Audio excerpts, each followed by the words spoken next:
Sir বাইদেউসকল, চৰকাৰী কৰ্মচাৰী আৰু পেঞ্চনাৰসকলৰ দৰমহা বৃদ্ধি কৰা সন্দৰ্ভত, আনহাতে আপোনালোকৰ যি মৰুগীয়া বানত সেয়া মাৰ্চ কৰা সন্দৰ্ভত, একত্ৰিতকৰণ কৰা সন্দৰ্ভত, লগাই দিয়া সন্দৰ্ভত এক বিশেষ খবৰ প্ৰকাশ পাইছে। ভিডিঅ'টো শেষলৈকে চাব আৰু কৰ্মচাৰী পেঞ্চনাৰৰ প্ৰতিটো খবৰৰ বাবে আমাৰ চেনেলটো ছাবস্ক্ৰাইব কৰিবলৈ নাপাহৰিব। এয়া চাব দিয়ে একত্ৰীকৰণ।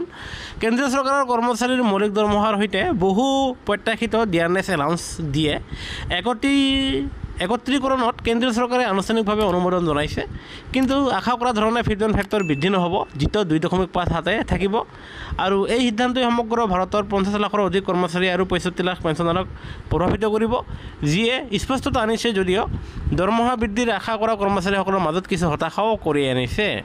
বৰ্তমান ফিটমেণ্ট ফেক্টৰ 2.5 এয়া সপ্তম দৰমহাৰ আয়োগৰ অধীনত, আৰু কৰ্মচাৰীৰ দ্বাৰা বৃদ্ধিৰ আশা কৰা হৈছে এয়া 2.86 নাইবা তাতকৈ অধিক কৰাৰ কাৰণে কৰ্মচাৰী পৰিষদৰ ফালৰ পৰা এইবাৰ অষ্টম দৰমহা আয়োগত ফিটমেণ্ট ফেক্টৰ 2.86 কৰিব লাগে বুলি জনাইছে।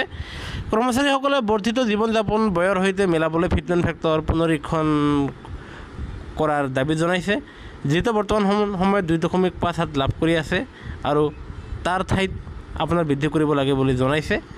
আৰু দিয়ে যদি একত্ৰীকৰণ কৰে তেনেহ'লে আপোনালোকে লাভৱান হ'ব নেকি?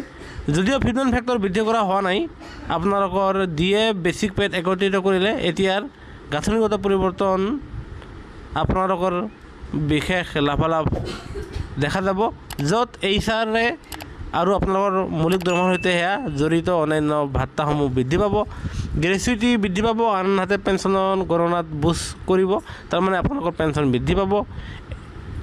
NPS আৰু PFত আপোনালোকৰ যোগদানৰ পৰিমাণ বেছিকৈ বাঢ়িব, আনহাতে আয়কৰ ৰেহাইৰ বাবে পে স্লেবৰ পুনৰ শ্ৰেণী বিভাজন হোৱা দেখা যাব, যাৰ ফলত মৌলিক দৰমহাৰ সৈতে দিয়াৰ একত্ৰিতকৰণে কেন্দ্ৰীয় চৰকাৰৰ দৰমহাৰ গাঁথনিক এক উল্লেখযোগ্য আপডেট হিচাপে চিহ্নিত কৰিছে।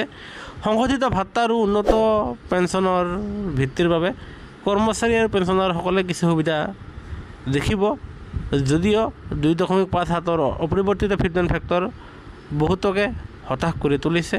অদূৰ ভৱিষ্যতে অষ্টম দৰমহা আয়োগৰ অধীনত ফিটমেণ্ট ফেক্টৰ 2.86 কৰাৰ কাৰণে দাবী জনাইছে। এতিয়া লক্ষণীয় হ'ব, অষ্টম দৰমহা আয়োগৰ কমিটি গঠন কৰি দিয়াৰ কাৰণে যি কাম কাজসমূহ আগবঢ়াই নিব, সেই কাম কাজৰ কাৰণে আপোনাৰ অষ্টম দৰমহা আয়োগৰ অধীনত নিয়োগ কৰি থকা হৈছে।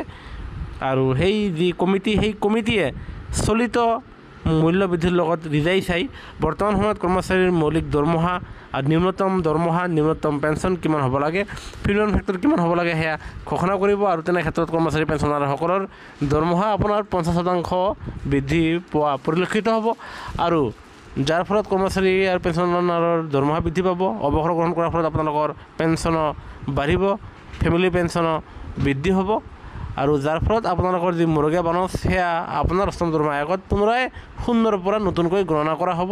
আৰু পৰৱৰ্তী আপোনালোকৰ যেতিয়া বেচিক পে দ্বিগুণ হ'ব, তেতিয়াহ'লে আপোনালোকৰ দৰমহাও পৰৱৰ্তী দিয়ে বৃদ্ধি পালে আপোনালোকৰ দৰমহাৰ পেঞ্চন বেছিকৈ বৃদ্ধি পাব। এতিয়া লক্ষণীয় হ'ব সেই কমিটিৰ কেতিয়া প্ৰতিবেদন চৰকাৰে মানি লয়। সেয়েহে কৰ্মচাৰী পেঞ্চনাৰৰ প্ৰতিটো সৈতে আমাৰ চেনেলটো ছাবস্ক্ৰাইব কৰিবলৈ নাপাহৰিব।